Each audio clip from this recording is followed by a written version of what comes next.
Yes, my name is Sil, and I will be talking about garbage. When you think, no, it's the first screen, I think so. Yeah. So, when you think about garbage, what do you see? What do you feel? What do you smell? In designing more sustainable cities, waste management is not the most fancy responsibility, and it's maybe one of the last things we think about, and it's definitely not something we enjoy doing, but we're all part of this issue. This is a photo I took just 2 nights ago in front of our hotel. Around midnight, someone was picking up the garbage, and it just shows that it concerns us all. Me, you, all of us in this room, we create garbage every day, and there's a high likelihood that that garbage ends up in landfill or incineration, like this landfill, which is one of the largest landfills of Southeast Asia around Jakarta. But what if I tell you that when designing for waste management and working in waste management can be fancy, can be joyful, can be fulfilling, can be empowering? That is kind of a strange world, but I would like to share with you the story of Kamikatsu. Yes, so Kamikatsu is one of the smallest villages in the mountains of Shikoku Island. And I would like to share the story of how the village turned towards zero waste. It's a story of how a village reimagined its relationship to waste, and in the process managed to attract people from all over the world to travel to this village and learn about waste. And I was one of the people that decided to go there 2 years ago. So I want to take you in this story. And only 30 years ago, Kamikatsu was this unknown, average farming village that no one would ever think about traveling to, and that was doing what everyone else was doing. It was burning waste. And it was burning waste because after the post-World War II economic boom, we just started consuming more stuff, cheaper stuff. And it was stuff made out of a new material called plastic. And when that stuff was consumed, or when it broke down, it would be thrown away. But unlike before, things weren't returning back to nature. People were dumping it, and they would burn it. And that's happening all over the world. When I was a small kid, I remember running around my grandparents' garden, and there was a place in the back of the garden where I was not allowed to go to. There was a big tree, a tall tree, and there was a large hole, and my grandmother would be burning waste. It was kind of a scary place, but it was also fascinating. What was she burning, and why was she burning it? So also in Kamikatsu, this was about 30 years ago, there was this large hole where people would dump and burn waste, anything, plastics, refrigerators. And this kind of unmanaged open burning created a lot of pollution. It created this really bad smell. It created this black smoke. And it was an upcoming health and risk issue. But it's not like people really enjoy this kind of open burning. They did it because they felt they had no other choice, because it was a small village and the village did not have any money to manage waste. So a couple of years later, knowing that we didn't have any money to manage our waste, and with an effort to reduce our waste, Kamikatsu had to reimagine its relationship with waste. And almost overnight, after a short-term relationship with 2 old incinerators that created toxic problems in its own, the village decided to kind of create a new waste plan. And they start with 33 recycling categories. And the place that was originally this this big hole where people would dump waste was transformed into a place where people would gather from all over the village and help each other and sort waste. So it became a coordinated community effort to reduce waste and to recycle waste. And what the town didn't realize it was doing at that moment, this was with the turn of the century in 2000, is that it was doing something that was closely related to a movement called zero waste. And zero waste is not a word that really existed in Japanese language. But when they learned about zero waste, they decided to create a pledge, and they declared for zero waste. So they had this ambition to reuse, reduce, and divert all waste from landfill and incineration.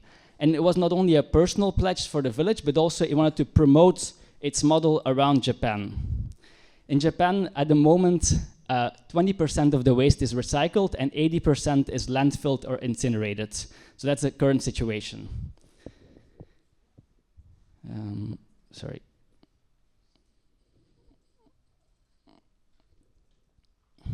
So right now, the village has 45 different recycling categories, and there's a heavy focus on reuse. So number one of our recycling categories is reuse. So there was a reuse center established, and before residents throw out something, they ask themselves, can someone reuse this? Does this have another place to go? And this zero waste center was established that you can see here. And it really kind of defined how the village reimagined its relationship with the waste, from a place where people would burn and dump things to a place where waste was valued, from a place where people want to stay away from as far as possible from, to a place where people come and meet and interact, a place that values reuse and local use. This is something that you can see every resident doing in their house. So we know these like little hangers where we hang up socks and underwear. Well, we hang our plastics there. So we have to wash and dry every plastic that we use before bringing it to the center. So how do I fit in all of this? I am not born in Kamikatsu. I'm not Japanese. But I was one of these people that traveled to Kamikatsu to learn about waste. I have a background as a climate coach, and I am a professional in sustainable tourism development. So I really value how tourism can create these spaces, just like we are doing right now, to connect and learn from strangers and to learn about social issues. So that's the kind of travel I want to create. And so I was doing research on sustainability and environmental relationships, and I came across this word called mottainai. And it's something that is used in everyday Japanese language, and it means basically, roughly translates to let's not waste it, or it's a waste. And so when I Googled mottainai, I came across Kamikatsu, and I know I wanted to travel there one day. And so here I am. I've been living for 2 years in Kamikatsu, and the co-director of INOW. INOW is a social enterprise that wants to build a community of thinkers and doers concerning the global waste crisis. So we want to build a community, but we also want to explain more deeply what zero waste means. Because when you travel to Kamikatsu all the way, there's really not so much you can see or experience. It's just residents living their daily lives, sorting waste at the zero waste center, and there's some astonishing nature, but that's it.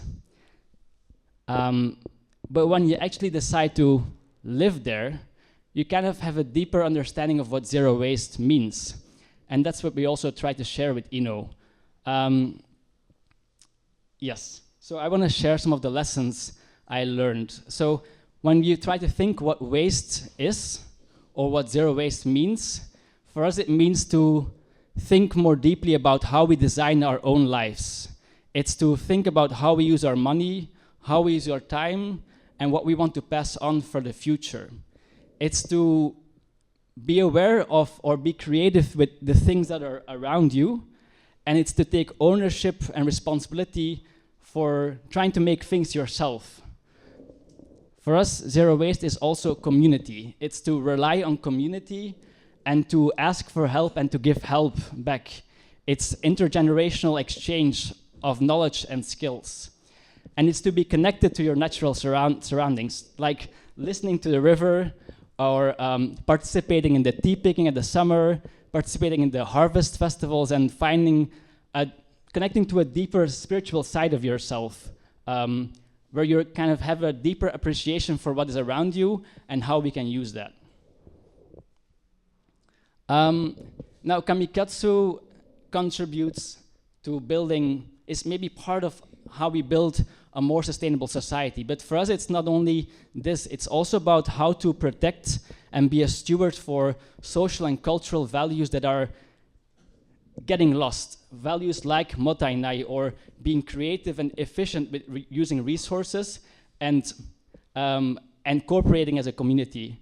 So these kind of values in an age of consumerism and capitalism are under threat, where you can buy anything with money and you don't need to know your neighbor anymore. So it's really about protecting those values of creativity and community. This is the Zero Waste Center in our village, and it's built in the shape of a question mark. And it's really to ask ourselves, why do we produce so much? Why do we produce so much waste? Why do we consume? Do we need these things? It's to question how we design our lives. It's to question what kind of society we want to be part of and what kind of values we have or we want to have.